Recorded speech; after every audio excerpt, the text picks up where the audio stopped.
Quantos de vocês me questionam o professor sobre a história do Egito Antigo? Nós chegamos a essa parte do conteúdo com muita coisa acumulada, né, até aqui. Por exemplo, nós estudamos que as cidades no mundo antigo e na antiguidade, elas se formam ao longo dos grandes rios. E é exatamente isso, né? As cidades-estados, os primeiros impérios, as primeiras civilizações, elas se formam no decorrer desses grandes rios. Por exemplo, a Mesopotâmia. As primeiras cidades-estados que surgem na Mesopotâmia, elas surgem entre os rios Tigre e Eufrates. Então, no mundo antigo, nós temos essa característica muito forte, essa característica da questão híbrida, dos rios servirem como ponto de apoio para o surgimento dessas primeiras cidades-estado, no caso da Mesopotâmia, e no Egito, nesse primeiro estado unificado, ou seja, um primeiro governo unificado que centralizou centenas de cidades às margens do rio Nilo. A professora colocou essa tela aqui, ó. O Egito é uma dádiva do rio Nilo, porque é exatamente isso. O Egito, a civilização egípcia na antiguidade, que durou unificada mais de 2.000 anos, é um presente do rio Nilo. Quem falou isso foi o primeiro historiador da história da humanidade, Heródoto. Heródoto, ele fez suas viagens, ele escreveu o primeiro livro de história do mundo, né? Do mundo científico dos historiadores, dizendo que o Egito era um presente do rio Nilo. Eu vou colocar uma foto agora para vocês de um mapa que mostra exatamente isso. Como, né, que essas cidades, elas se formaram nas regiões desérticas. Elas se formaram junto ao rio para fugir exatamente desse contexto de seca do deserto do Saara. Se a gente for pensar, a maioria das regiões do Egito na antiguidade eram regiões desérticas.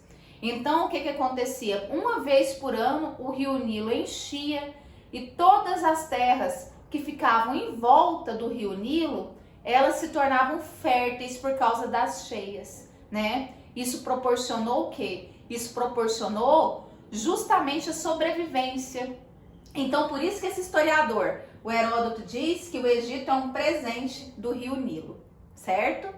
Então, galera, no mundo antigo, em todo o mundo, o estado que mais tempo ficou unificado politicamente na história é o Egito Antigo, que por mais de 2.000 anos se tornou unificado politicamente. Por que ele se tornou unificado politicamente? Justamente por causa de uma ideologia teocrática, né? Os egípcios, eles tinham uma religiosidade muito ligada à sua vida cotidiana, como todos os povos, só que eles tinham um porém. Eles acreditavam que tinha um Deus encarnado que vivia entre a sua população. E esse Deus era o faraó. Então, o que explica 2.000 anos de unificação política egípcia é justamente essa questão dessa crença que o faraó era um Deus na terra. Então, tudo que o faraó dissesse, ou qualquer decisão que os faraós tomassem, a água parava, né? As decisões eram realmente muito respeitadas, justamente por causa dessa crença de que o faraó era um Deus na terra. Toda a situação do Egito Antigo, ela gira em torno de questões políticas, e todas as questões políticas, elas estão ligadas à religião, né? A ideologia religiosa da crença em um Deus na terra une o Egito em torno dessa ideologia que a gente conhece hoje como Egito Antigo. Nós temos várias, né, Primeiro nós temos o Egito dividido em dois reinos, que é o do Alto Egito, que é na região norte da África, e o Baixo Egito, que é na região sul da África. Mas logo esses reinos, eles se unificam, se transformam numa coisa só, que é o que a gente chama de Egito Antigo, certo? Então, galera, é bom a gente entender que essa teocracia, ela unificou o Egito por 2000 anos, né? Aí nós temos várias crenças, né? Várias curiosidades relacionadas principalmente à religiosidade, né? As pessoas têm muitas curiosidades em relação às pirâmides egípcias, que na verdade eram túmulos, né? Os egípcios tinham uma religião que acreditava que tudo que eles levassem aqui da vida terrena, eles iam, né, obter lá na vida pós-morte. Então isso transformou os egípcios, né, em povos religiosos e em povos que tentavam conservar todos os bens, né, todas as coisas para ajudá-los nessa vida pós-morte, né?